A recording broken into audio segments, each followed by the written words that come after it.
Hello and welcome to Editing with My Wife, now with more editing.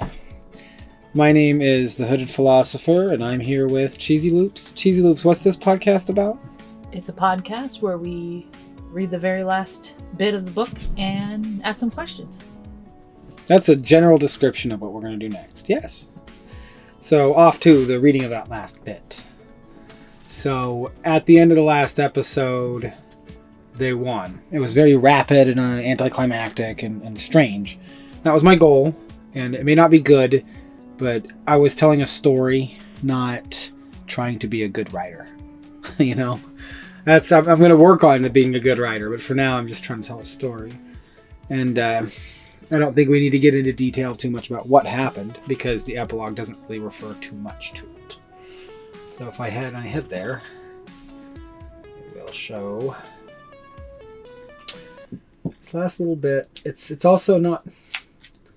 I'm nowhere near the bottom. There you go. Whoa! Not very good. The perspective of someone like Zig is multifaceted and complicated. To even say it is one perspective would be failing to understand the gravity of power he brought to aid Earth. The Genesis seed was only one tool in the interdimensional arsenal. Needless to say, there was a meeting beneath home. 3 shades of Zigma spilled out of each corner in the triangular room. The red one spoke first. I doomed the planet. We may not be able to save them from hate. The vestigial dimension has inhibited Earth. Perhaps we should execute Plan Shade. The blue one spoke next. It was your rashness that landed us here, Zig. If we are good, then we must remain by good. The children represent the best of Earth, the best Earth has to offer. They will help themselves in the end, I believe. The yellow Zig spoke last. We must remain by good through hate until they can fight enough to abolish the powers that be. In order to do that, I believe Plan Shade must take effect. A look of doom spreading across the 3 faces. The 3 Zigmists came together at the center of the room, each distinct color twisting and intertwining into a column at the center of the room. At the top were 3 buttons, each pressing their own color. All right. So, hinting at what's coming. Real quick, needless to say, there was a meeting beneath home. Home needs to be capitalized. I think it would be better if I didn't add needless to say. I don't know why that's there. Because that's bad writing. You're needlessly saying it. I'm so funny. Okay. He didn't confirm whether I was funny or not. You're funny. I just don't laugh. My like I said, English is my first language and my second language. Anyway, any questions? Should we? The perspective of someone like Zig is multifaceted and complicated. Faceted. Did I say fascinated? Yes. Listen, he's also fascinating. Okay, so that's why I said yes, it. quite. I like that. Good. To say it is only one perspective, be failing to understand the gravity of power he brought to aid Earth. Project Shade. It's the plan Shade. Not some... A project would imply that there's some action that happens, whereas a plan is a kind of understanding of what those actions will be, not the actual plan, the actual act itself. Right? I mean, the act is going to happen. What am I saying? Who knows what I'm saying? This doesn't make any sense. It's vague. I'm not sure what you feel like. Because I know you say this is just kind of... Well, hate is capitalized because I haven't quite figured out what to name it. It's a very complicated idea that takes a lot of rejiggering the English language for it to make sense. You know? Yeah. Like I do with Zig. He kind of uses the English language in a different way to try and express an idea. Oftentimes being very confusing. Mm-hmm. But if you can follow, I mean, kudos to you. I'm using a lot of really big words in those sentences. Yeah. consciousness and divine and most people understand those words. Interdimensional, ultra interdimensional. Yeah, all those big words. Oof. But it is a pretty good story, I think. Mm-hmm. So, if I were to ask you the question, who is Renner? What would you say? According to this book, who is Renner? Who do you see? Renner is someone who is natural born leader. Yeah. Looks after his siblings. Has his moments where you can tell he's still learning on how to be a good leader. Mm-hmm. I mean, his rushing in to try to plant the seed. It shows his fallibility. Yeah. But we are all fallible. And as long as good stands by good, then we're good. He has a strength. And not just in muscles. Mm-hmm. Mm-hmm. In compassion and sympathy. Mm-hmm. He's a little bit of an oaf and clumsy in his compassion and sympathy too. Like maybe he doesn't realize he needs it, or sometimes he's a little too compassionate. Or he's a little stricter. But in the end, I liked the idea of the anticlimax for Renner. How do you feel about the anticlimax? Does it just make you want more? Well, I know Zig constantly is talking about how there's something more coming. There's something bigger coming. Mm-hmm. And so, yeah, I want to know what that is. And I want to know how to fight it. How the way you ended this with the vestigial earth is going to play a factor in that. Because if we remember what happened to the father in Little Dragon Tears, episode or chapter 7, I believe. Or 8. Somewhere in that area. Mm-hmm. It was earlier on. The father dies, and when he dies on the other world, the other father gets all of his memories. Right. And so this hate entity is going to use that to invade the planet without anyone kind of being aware of it. And this entity isn't... And the reason why I'm using the word entity is because it isn't a being.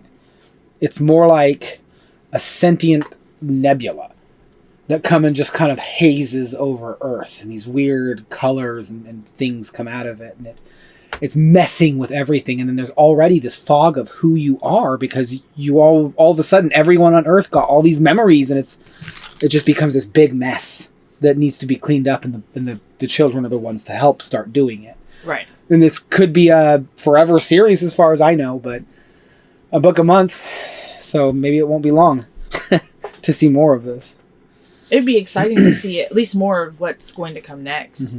I mean, you got the worry of what happens to Hannah when Zig leaves. Does she stay? Does she go with him and leave her siblings behind? You have Renner and Katie, who are going to have twins, who are already communicating with the world outside of the womb.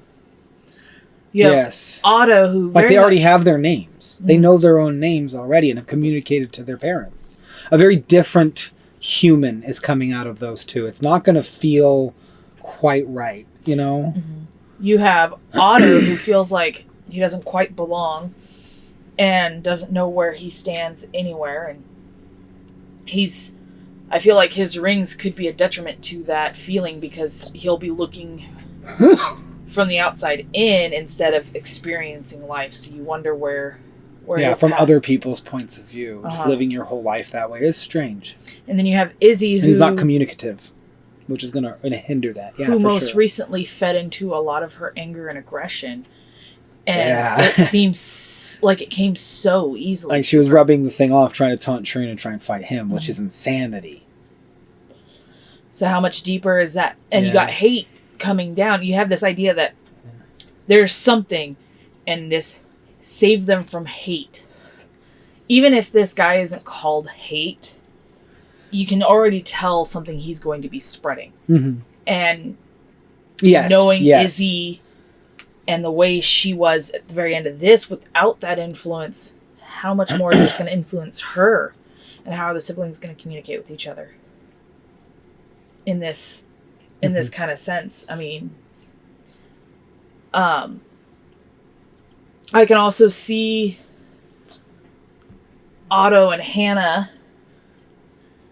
I mean, Otto has the blue rings, and he's got people to help. And Zig isn't going anywhere, right? And Hannah and Otto being like this. Let's ask about Plan Shade first, right? We need to understand what Plan Shade is, what I'm trying to express there. And that's it's a simplified word for something that's deeply complex. They're hiding. Okay. Because they know they can't just fight this thing that's coming their way. You know, they can't just simply fight it. And so what they're going to do is go into another space where there isn't there and still try and affect that world from it. And that's going to take some rather clever ingenuity from Zig himself, but they're going to basically live in the vestigial dimension. And that's... Which wouldn't be a target of hate, because there's nothing there. Not even... And so why would it even go there?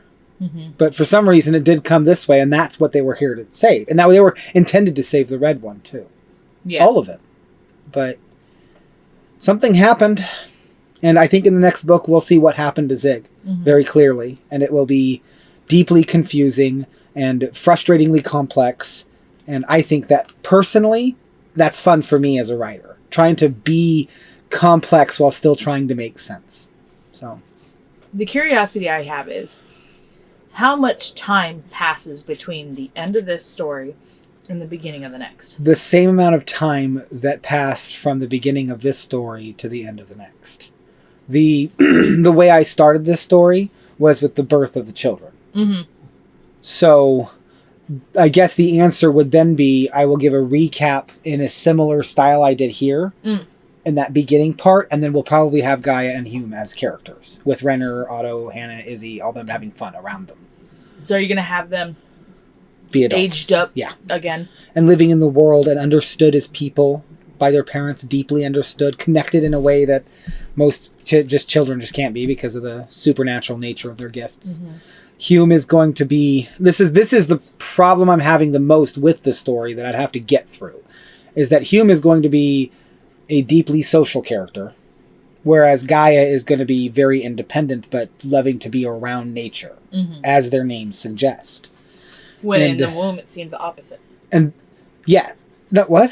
Gaia was the tree and the... Yeah, but in the womb there was more descriptions, and you can get a better clear picture, whereas Hume was not as talkative. Yes. And so when she gets out, she'll be more sociable. But she doesn't really know anything about that in the womb. Whereas Gaia loves nature, and nature he's in it by being in his mother. He's in nature. He can see kind of through his mother's eyes with Hume, and maybe as a young girl you'll hear Hume a lot more. Yeah. But and that's the complexity I'm trying to get, because she's going to be a young girl that is well advanced in her understanding of social connections.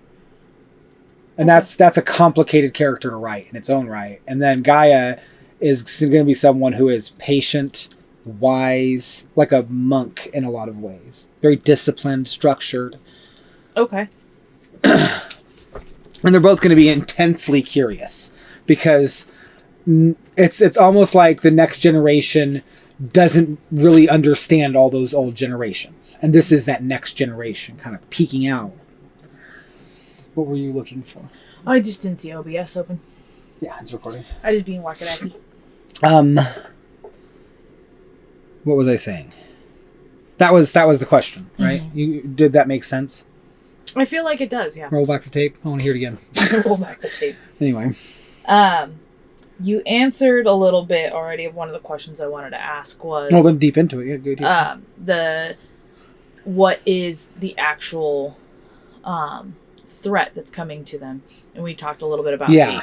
Yeah. It is a malevolent, emotional entity.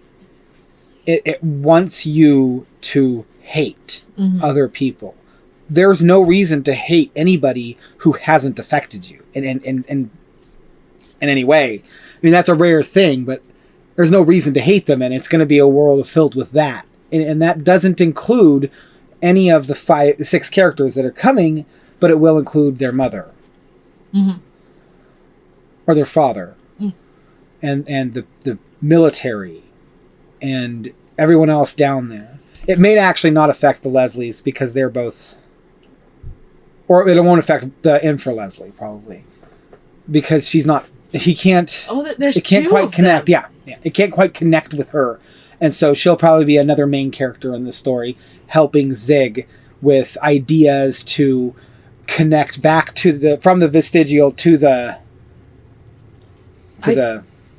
I completely forgot there's going to be dimension. 2 Leslies still.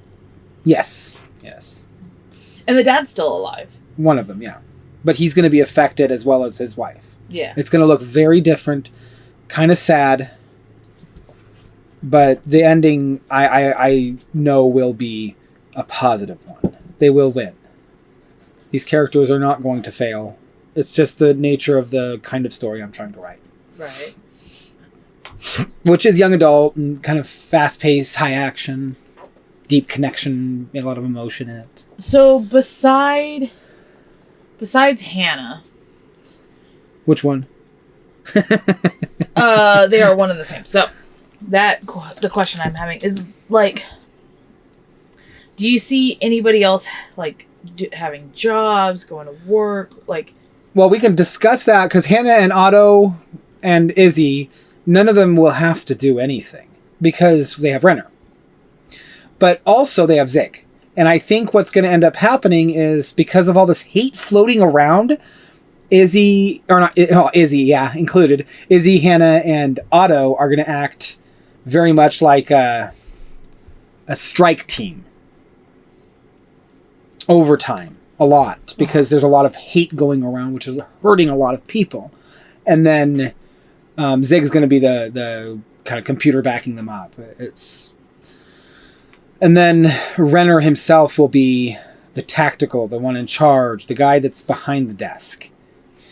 Because he's married, he has a kid, and he'll only go into the field if it's absolutely necessary. And that's kind of a promise to Katie he made.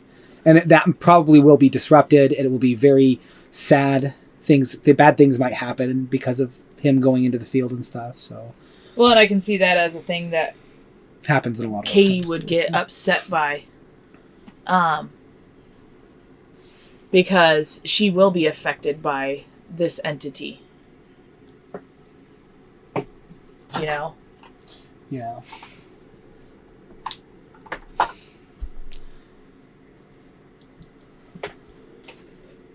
Oh, sorry.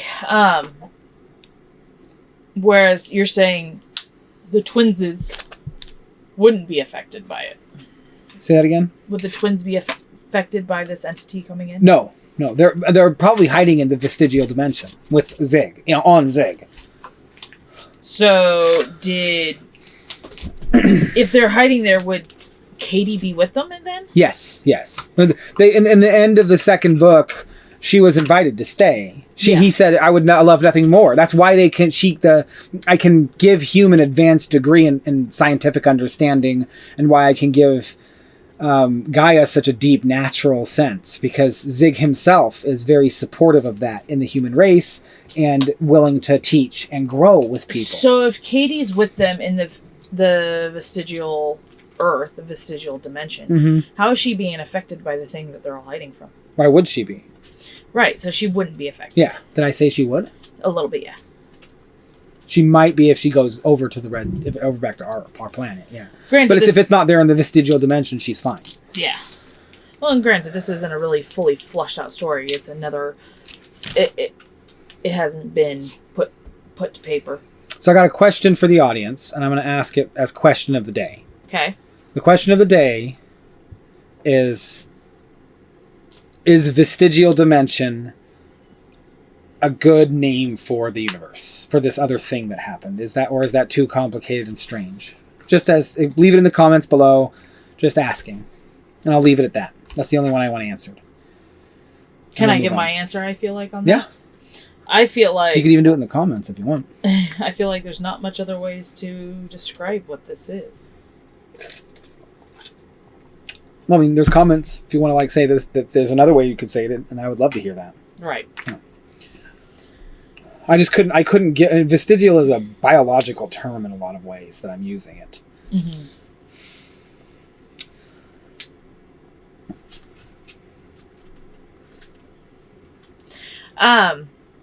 So that's all the questions I really have about And if you have any, you can leave them in the comments, and I will respond to them in the comments. Yeah. Please. Well, that's all the questions I have about, really, the next book. Then we're going to go on to move on to questions about ourselves, so you guys can get to know us a little better. Okay. Do you want to go first? I'll go first. So, which one do I want to ask? I have so many. I have like 30,000 questions I have to ask. So we know that one of your hobbies is writing. Obviously. This is the whole point. It's something I don't really want to be a hobby, quite frankly. I want it to be a job. I want it to be something I do for my life. And you do kind of treat it like that. You spend hours a day writing, making sure you get a chapter done every day. And the next book is probably twice the size, and it's half over. Yeah. So get ready for a really big story with this. And chapters are and longer. It's adult in a lot of ways. Mm-hmm. And we will, of course, put up warnings and stuff when it comes up. Yeah. But it's also the chapters are like twice as long as the chapters in this one. So, but besides writing, what other things do you do in your spare time? Do a lot. I study philosophy. Uh-huh. I love it. Hence the name. I like to play video games, and I like to cook. Anything about those three you would ask more questions about? Why do you like to cook? Because it makes people smile. That's a hobby for me. Like a person who creates a chair for somebody and then doesn't really ask for anything and just, you needed a chair, I made you one. And that's what I'm trying to do with food. I don't really like cooking professionally. Mm-hmm. I think it's kind of lackluster, aggressive. Okay. And it's going to come up in the thesis of The Last Warlock, because the souls of the people they kill have a flavor to them, and they make concoctions with these souls to get their spell to do the magic. Yeah. But as warlocks, they're taking in people's souls. Yeah. And it's flavorful. Like very sensuous book, I'm hoping. As far as like flavors and memories and stuff. On the game aspect, what is your favorite style of game?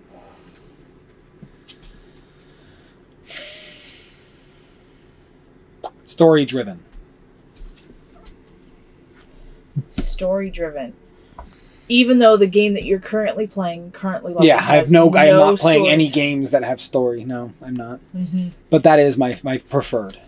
But those are often console locked or expensive, and I need to be a better writer to make that kind of money, I think. Right. A book a month will hopefully work. And then on your philosophy and your study of it and your love for it. I mean, you touched on it a little bit. That's why it's part of your name. Why did you pick the hooded philosopher? I always wear a hood. I shave my head, and I like to keep it covered. I would rather have hair. I just don't like my hair. And I have a big beard, and it kind of looks good together, I think. And it shows off my personality. I'm a reserved person, kind of neurotic. You kind of look like a wizard sometimes with it up. Currently, right now, like yeah, you're heavy into fantasy. Love fantasy. Your beard's all brushed out and bushy. I keep it that way. And it pushes out but it gives you this like wizardy kind of look. I that's what I'm cultivating as a writer. Mm-hmm. They say dress for your job. I want to write about magic, right? I want to create the magic. I mean, Stephen King himself in his novel about writing stated that writing itself is magic, in that you can get your information in your head into somebody else's head without saying anything or communicating directly to them. I don't know that's a magic like a magician would do in our world, not magic like a magician would do in a fantasy world. Mm-hmm. I think is what I think maybe he's getting at that. But I think there's true magic in expressing yourself. And that's what we've learned in this world, I think. Is magic is in expressing yourself and putting yourself into the world. And letting the combinations rise out of that. And then my final question would be, with your channel, what is your goal with your channel, and why did you pick writing for your channel? I just couldn't figure out what to put on the channel. And I don't know that this is the best, but I'm not a good editor yet, and so I think with this next book, you're going to see a lot more editing, which will then be probably a hobby. Speaking of which, everything I'm making is going public domain, so if anything sparks your interest and you want to make something about it, there is zero recourse from this end. It's all public domain. But I do and have free. I had to add a caveat to that. I want to see it. That's the only payment we were requiring, is that we want to see what comes. Yes, the payment we want is your input, more of your stuff. Their right? Inspiration. Yeah, the inspiration of the audience. Mm-hmm. No matter what kind of creative styles you take, whether it be writing or illustration, yeah, or clay. Maybe that's something you need to think about. She wants to play. Of course, she wants to play. I think in this world, clay would be a lot harder because it is just humans. Right now, I agree, but we need to maybe start talking about the next book, because that's kind of what we're getting into, isn't it? Yes, but because you the didn't next book you can start. One question I what did asked. I miss? What is your goal for your channel? Well, I think we just addressed it. I want feedback. I want people to add to it. I want people to take it and change it in the way they feel it should be changed. I want what Hollywood doesn't do, is what I want. I want a place where people just go tell stories and play with the stories. Fan fiction to its extreme, where the fan fiction is about original content every single time. Freedom of expression in a way, through fantasy and science fiction specifically. And maybe some fiction in a way. But never like nonfiction or anything like that. I'm not trying to tell any true stories. The truth is boring. All right. And uncomfortable. And then, are you ready? Yes, because we got to get into the next story. For lightning round. Oh, we got a lightning round? All right, lightning round. Okay. And then I got to do it too. That's right. Favorites. Favorites. Okay. Favorites. Go. Favorite animal. Dog. Color. Blue. Food. Edible. Drink. Diet Dr. Pepper. Chips. Crunchy. And sweets. You. Aww. I often say to her, or I guess I should say this, I often say to Cheesy that everything she touches turns to sweetness, turns to candy, because she's like the Midas of sweetness. That was a poor explanation for a sweet thing I like to say. Well, that's all my questions. And now I've got to say some... Okay. It's, you struggle with anxiety. Yes. And inside anxiety, you just wrote anxiety, and now I can't remember the question. Tell us about your experiences with anxiety. You're struggling with it. I think that what you were trying to say is, what's the worst thing about anxiety? Yeah, that's what it was. What was the worst thing about anxiety? What's the worst thing about anxiety is how much it hampers me from doing the things that I might enjoy. Mm-hmm. Because, we've discussed this amongst ourselves, that anxiety isn't about the choices, it's about the possibilities within those choices. And so for me, doing something different or something I don't understand yet, and oftentimes it'll stop me. I don't know if I can do it, or if I can succeed at it, and what would happen if I didn't succeed. What if I was no good at it? So anxiety definitely hampers the things that I could possibly do and enjoy. And I think that's the part I don't like about it. It's the dizziness of life. You get hampered by dizziness. The overwhelming number of options, for sure. Yes. You've been reading for a very long time. Yes. And you like reading. Yes. You like connecting to fantasy stories, too. Yeah. And a lot. I know that you've ever done a lot of science fiction stories. It depends on the science fiction, but there have been 2 fantasy authors. Well, one fantasy... Anne McCaffrey. Anne McCaffrey. Yes. I could not get into her Dragon Riders of Pern, what she is famous for. But let me tell you, her science fiction was beautiful. What was your question? So, since you started reading, what was the very first story that you remember reading, and what was it kind of about that really captivated you? Like the first one. It was the first thing I read. I mean, I would say there's a book by a man named Robin Cook called Mutation. Mm-hmm. It's the story of a boy who it was genetically engineered to be super brilliant, and the climax of the story is something along the lines of, in order to do that, they had to remove some sort of emotional capacity. So he's not quite connecting with human beings the right way. Yeah, he also tried to clone others' versions of himself. And he was just this kid. It was a very fascinating kind of science fiction story. Mm-hmm. A little bit ridiculous, but that's the one I remember first, you know? So... And I don't really read those much. One of the books I remember reading first, I was really, really young. I devoured every book my parents ever gave me, and they started running out of things to give to me, it feels like.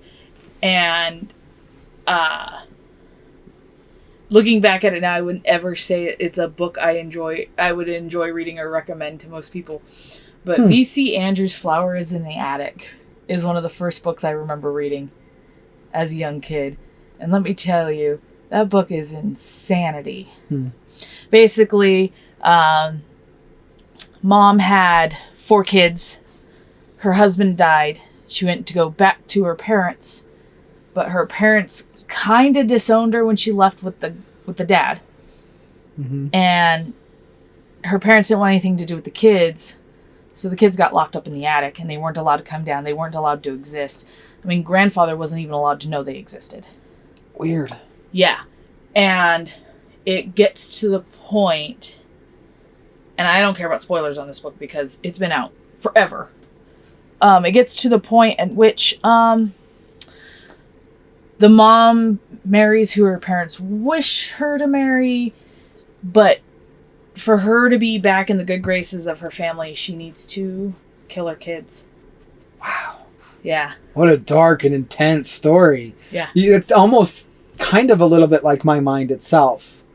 I mean, a lot of the themes in my next book are very dark. Mm-hmm. Like, the whole intro is very... I'm trying to be sad.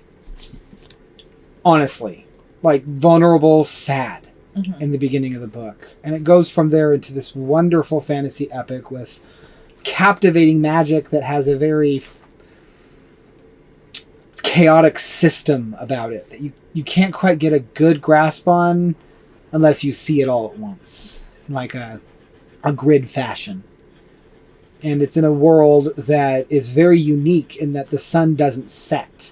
It's constantly on the eastern horizon just sitting there. And there's these moons that float overhead that shoot down beams, and anything that's inside the beam is keeping the sand from getting too hot on one side or the ice from, coming in. Mm-hmm. And it's just keeping this little area alive, and it seems that somehow humans have stumbled into this place. And they live in a world where it's being...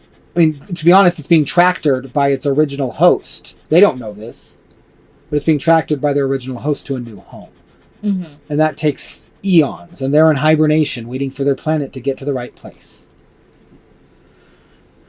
But it's keeping this area alive so that when they get to the new habitable zone of their system, the plant life can come back and the animal life can come back. It's an arc of sorts, but humans stumbled onto it by mistake.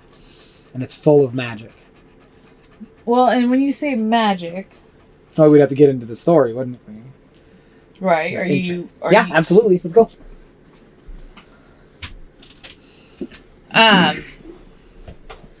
Sorry. So, explain the magic of this world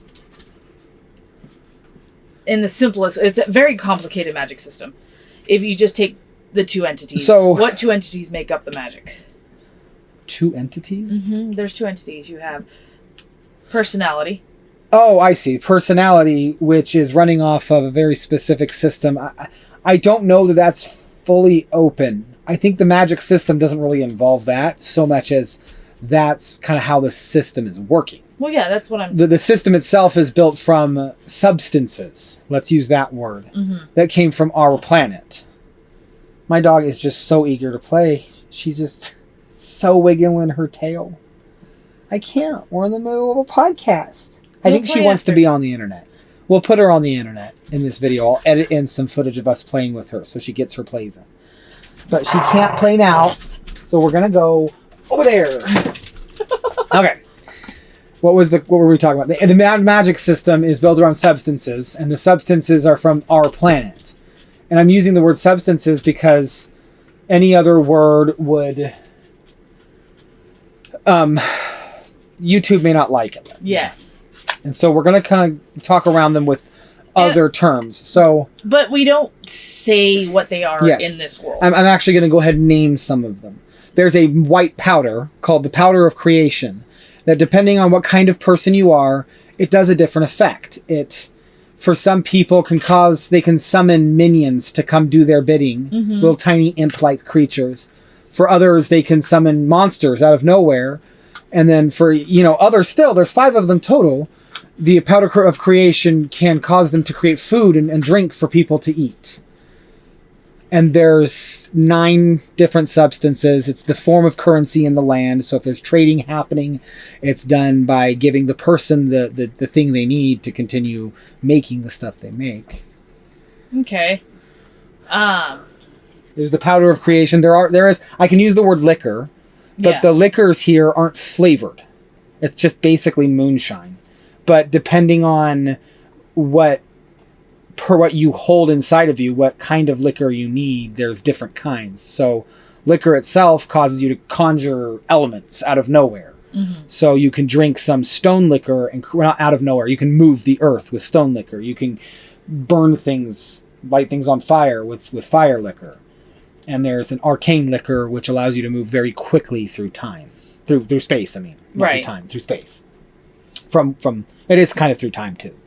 So basically liquor is your... Yes, you consume it. Elemental. And then you burn through the stores you have up. Mm-hmm. Yes. And so there's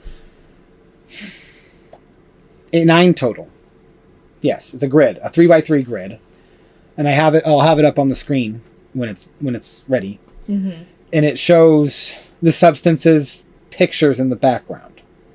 So you don't actually see like a baggie of the white illicit substance. What you see is a white powder, and it will say powder of creation above it. Yeah.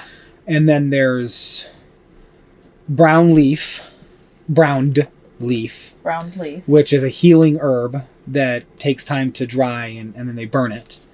And they inhale it, and it kind of heals the people around them in various ways, depending on what kind of person you are. All of these can be described as various ways, depending on what kind of person you are. And there's the shape leaf is another one I call differently. So you may not know this one offhand, but it is a green plant that when they rub it in their hands, there's a substance on it that allows them to mold various things. So some people don't have to do the blacksmithing with heat. They get the shape leaf and they form the dagger, and they get really good at sculpting daggers out of the metal with their hands. Right. And others can do it out of wood. People do it on humans' faces and change the flesh. There's crafter's glass, which is like rock candy. except for clear and flat, oftentimes. And when they use that, it allows them to empower specifically crafted runes on various various minerals and stuff. So there's alloys, gems, precious metals, and depending on what kind of person you are, depends on what you can do. And there's one in particular that's really important, that is nature. So you can carve it onto stone, but you can also form it out of vines. Okay. There's a few more. I'm trying to think of them. The mushroom. Vial of Mind. Vial of Mind, which is a silvery substance. Mm-hmm. And it allows for telepathy, teleportation, depending on what kind of person you are. And there's the mushroom. Gift of Nature or something like that. I don't know that one. I named it recently, and I can't quite remember what it is. And it is a specifically a very particular kind of mushroom that when you take it, it activates something inside of you, and you can now alter a particular sensation for someone else. And they found a way to collectively do it in groups and allow for runes to store the hallucinations, so that way when you tap into the rune, a kind of visual appears and you can kind of interact with it and it affects the runes. So the sensations you're talking about is like you can have someone smell something. Yeah. You can have somebody hear something. They put a rose up to your face and the person will go, oh, that smells like crap. Yeah. Because the person can physically change what you're smelling. Right. What make you kind of hallucinate the smell. It's not actually the smell. Mm-hmm. It's like affecting your mind in some way to make it hallucinate the smell. Yeah. Right. And it allows for mass communication, because you can make people hear things and see things. Yes. From great distances. And yeah. It's basically how one of your characters communicates to all of his, how would you say, isn't it how he communicates to all of his people? That's Vial of Mind, not the mushroom. Oh, I thought that's how he would communicate. Are you talking about the boy? No. Oh, who? I'm talking about Divine. Oh, yes. Yeah. It's like television in a lot of ways. Yeah. Yeah. It's a broadcasting. It's like a news station for him. They can load up hallucinations for you to see. Yeah. And experience. You can. It's not just television either. It's like you can be standing in the room with the hallucination going on around you, and then it ends, and the hallucination is over. It's not wild. It's controlled hallucinations. Yes. Yes. Because the major factor we want to say is these substances don't affect your mind like they do here. They completely lose their entire effect. So instead of, like we said, alcohol, getting drunk, you don't get drunk anymore. It only does the magic. Yes. Mm-hmm. Yes. I got it so I can remember what maybe we have left. This one. The other one they call Heartstring. Mm-hmm. And it kind of is implied by its name of what it does. It tugs on a heartstring. And that just simply means a specific emotional state. So what it does, the way it works, is by pulling on the memories and ideas and thoughts that go through your head about the situation you're in. So if there's an animal in front of you, right, you can, with Heartstring, a person could have thoughts of the animal viciously attacking you to make you afraid. Mm-hmm. And it affects you without saying anything, because it's just like, instead of thinking I can do this, you think the monster can kill me. You think of the imagery that pops into your head and you get afraid. Or you can, a different person with a different personality type can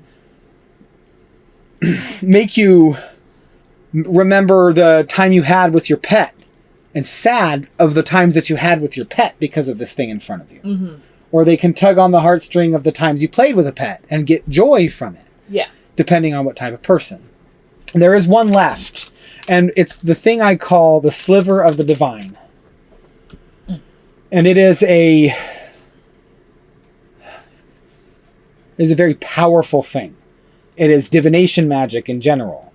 The most important ones are that most people can only get like objects where they are, or specific locations. They have the name, but they don't know where it is, so they can call that up. It's a very rare one to see, and its power is only really usable by one person, because they divine the esoteric, is how I describe it. And the esoteric is something that isn't generally understood. It's very strange and different, and not really well understood, if it could be understood at all. And so what you're divining is actually communication with the entity I call the divine arcane. Yeah. Which is an entity in the book that is strong. The one that's kind of doing all of it. He needs to stop the bad guy because he's afraid, and he's this giant entity. So whatever's happening on this planet is scaring this thing. It's bad. And this thing isn't even one of the natural inhabitants of this planet. He's not even a natural inhabitant of the dimension. Mm-hmm. But whatever the bad guy is doing so much that he feels he needs to step in, and he steps in by giving one of the characters a kind of supernatural or preternatural understanding of the specific kind of nature magic I talked about, where you can create runes from nature using vines. And she actually kind of, as a child, builds this portal. And she has no idea why she did it, and it kind of just happened. And the thing is that it tapped into her in order to get the person he needs from another world to come help the hero who's going to stop Sloane, because if he's not there, then the hero will lose, and it's just this big disaster. So he uses this woman, and because of that, she gets a supernaturally long life. Mm-hmm. And she doesn't know when that'll end either. But she does, in the end, in the beginning of the book, actually, finally understand what the portal was for, and meets the person who came from it. And he's a hero, a character in our story, and her nephew is the main character. Now, when you say nephew, the hero, and she would never say this, she would never admit to this, but is it like great nephew? Yes, very much so. But she would never admit to that. She doesn't need to. Nobody would. She only appears about 40 years old. She stopped aging when she kind of reached the oldest humans can get, and is waiting for something to happen so that way her age will continue and then she can end it. Mm-hmm. But she is needed for something, and that's been there since she was born. And as a consequence of this, she is very well embedded in the world. So she knows a lot of the customs and stuff and all that. Whereas Nathaniel, the hero, I said his name, Nathaniel is, he what was I saying? You were talking about Tresca. Yeah, Tresca because Tresca has earned the title of love because so many people know her and love her. She doesn't have a last name. There are no last names in this world. Mm-hmm. There are titles, though. And titles represent that you have a kind of influence and people know you in the world because they have that title, so they need to differentiate you specifically. Right.